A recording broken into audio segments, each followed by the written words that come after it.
Hi, everyone. Welcome to Museum on Tap, presented by the Cincinnati Museum Center. We're here for a happy hour, and drinking with us today is Molly Wellmann, native Cincinnatian, owner of Japs, and historical cocktail enthusiast. Hi, Molly. Hi, thanks for having me. We're so glad that you could join us, and I can't wait to hear the story that you're going to tell today. But I know before we settle in, you wanted to share a cocktail recipe with everybody watching at home. I do. I thought we would go with something kind of historic, and I found a recipe that I don't think it actually originated in Cincinnati, but I know that they were making this in Cincinnati in the 1890s. So this would have been around 1896, and it's called McKinley's Delight. And it was created for, when President McKinley was running for office. So I can't remember if he was in office or if this was part of his campaign, but it was a very popular drink, and it's really, really freaking good and really, really easy to do too. So let me show you how to make it. You don't really need that many tools. You just need a glass of ice. I use a Collins glass for this, and then I used crushed ice from my refrigerator. But if you don't have crushed ice at home, you can put ice cubes in a towel and then whack it with a hammer and get crushed ice. Just make sure you use a solid surface and one that you won't ruin. Don't want you to ruin. So you'll also are going to need, oh shoot, there it is.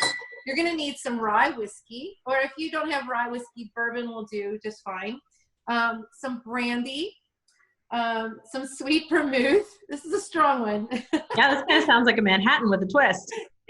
All of a sudden you have a lot with the Manhattan already. But we're going to use some absinthe in this as well, and then some cherry brandy. Now, if you don't have cherry brandy, this is maraschino liqueur. You can use another sweetener. You can use some grenadine if you have grenadine at home. That'll work just fine. But if you have maraschino, this works the best. Now, what we're going to do is we're going to first measure out about 2 ounces of our rye whiskey, and just pour it right into the glass. This is how they described it in the Enquirer, in 1896. So I'm doing it exactly the way they showed it. All right, and then we're going to do a 1/2 ounce of brandy right into the glass, and then we're going to do a 1/2 ounce of sweet vermouth right in there, and then just a dash of absinthe. Now, don't worry, absinthe.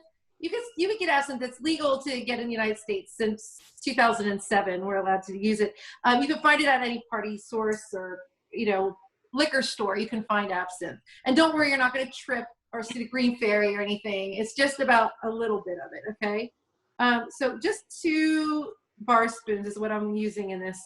And then your maraschino liqueur, I'm going to use a 1/4 ounce just to sweeten it up slightly, but not too much. And same, if you have grenadine, just use grenadine. And then you just take your spoon and just stir it all in there. This is exactly how they said to do it in the Enquirer. But I've seen other recipes where they don't use brandy, and I've seen recipes where they use all different kinds of ingredients. Recipes change throughout the years. And then a lemon, and I use a vegetable peeler to get the peel, just the peel off. And then just express that right over the glass. Gosh, it smells so good. Okay, and then a straw. Keep my straws right here. And there you have it. The McKinley Delight. That looks delicious, Molly. Well, cheers. Mm. Oh, it's very, very good. This is a sipper. Well, good. I hope everyone else at home also has something to sip on, because Molly is going to share one of her favorite stories about Cincinnati and bar history with us. Yes. So, I really love Cincinnati history, and especially the history of the bars and the distilleries and, anything that has to do with liquor, I'm all about. So I found this really great story about this old bar. It was a beer garden that was here in Cincinnati. It started around the 1860s. This would have been after the Civil War, though. So the late 1860s, there was this guy. His name was Frederick Roos, R-O-O-S, that was his name. And he came to Cincinnati via Germany, then via Cleveland. at Cleveland, he worked in hotels and he worked in restaurants and catering and stuff. And then he made his way down to Cincinnati, and he opened up this beer garden in downtown Cincinnati called the Atlantic Garden. And this was such a show place. It was located right between, on Vine Street, right between 6th and 7th Street, kind of where the where the Hampton Inn is now, like where the old Enquire building is. It was located right there.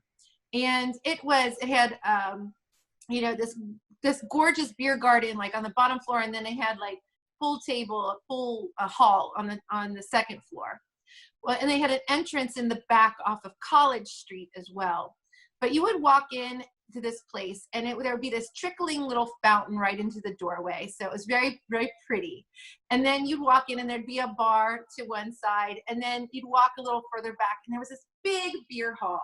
And it had like kind of a mezzanine where they'd have like a band play. And in the early years, in the 1860s and 70s, like 13 years when Frederick owned this, it was a place where families would go, you know, like good, wholesome German families would go and drink beer and eat food and share stories and share life, really. Well, after a while, Frederick died, and before he died, he sold it to a guy named Glamser. So Glamser took it over, and he turned it into more of a casino or a show hall. And he hired one of the greatest bands of the time to play. This orchestra would play, and it was such a great time. And the clientele got a little more rowdy, all right? But it was still such a beautiful place.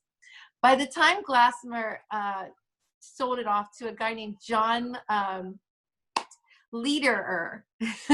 I know all these names. There'll be a test after this, by the way. They're all very good. After you've all had cocktails, I'm going to test you on the names. He took it over, and then it became really rowdy. Lederer, he had to compete with a lot of things going on in the city. You know, a lot more bars.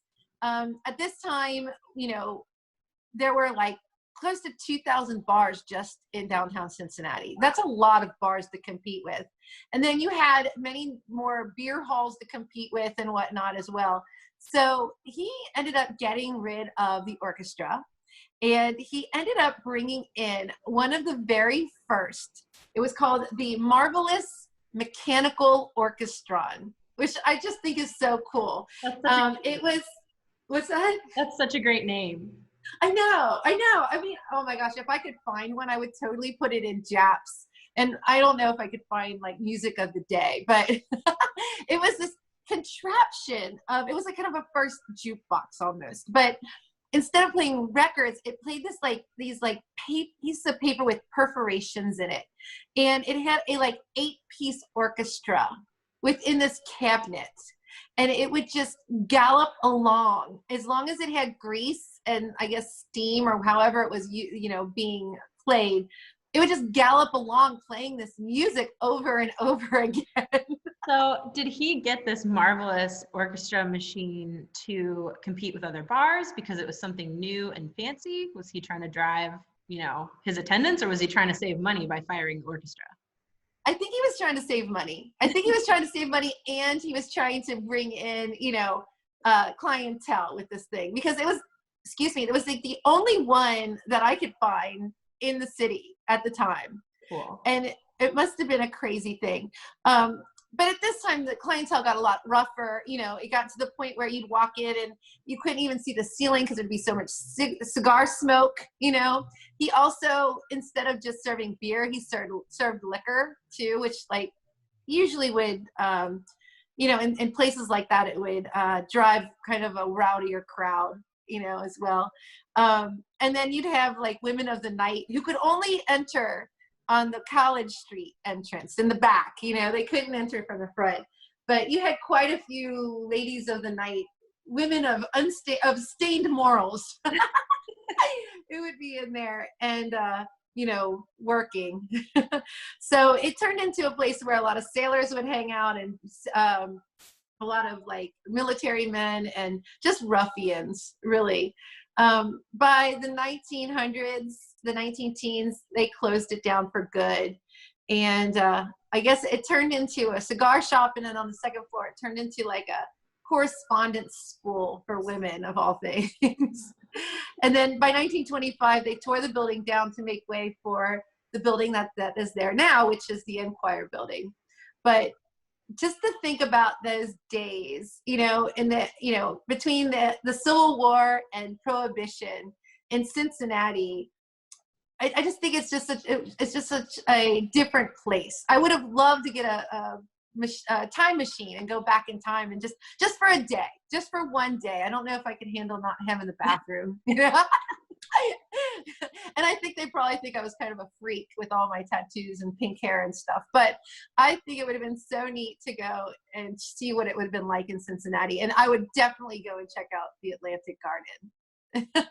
Definitely. I'd go too. It's funny to think, I'm a Cincinnati native as well, and I feel like most of us know the Enquirer building. That's kind of iconic, but it's cool to think that before the building we knew was another iconic building, this Atlantic Garden, which is big and famous and special. And it's nice to think that Cincinnati has been cool for quite that long. Oh, it's been so cool. And to go back in time reading, like I read old newspapers. I don't read the current newspaper. Yeah, well, no one wants to. I know. I read newspapers from like 150 years ago. And I don't know. I think it's just so, I think we live in such an incredible city. It always has been. Ever since the very first time they put up a little village, I think it's been magical. So. Wow. That was a great story. I had no idea Atlantic Garden existed, but I'm happy that I do now. And thank you so much for sharing that and sharing your cocktail recipe. Thank you to everyone who is watching and joining in. And we'll see you next time at Museum on Tap with Cincinnati Museum Center. Cheers, everybody. Cheers, Molly. Cheers. Cheers. Thank you.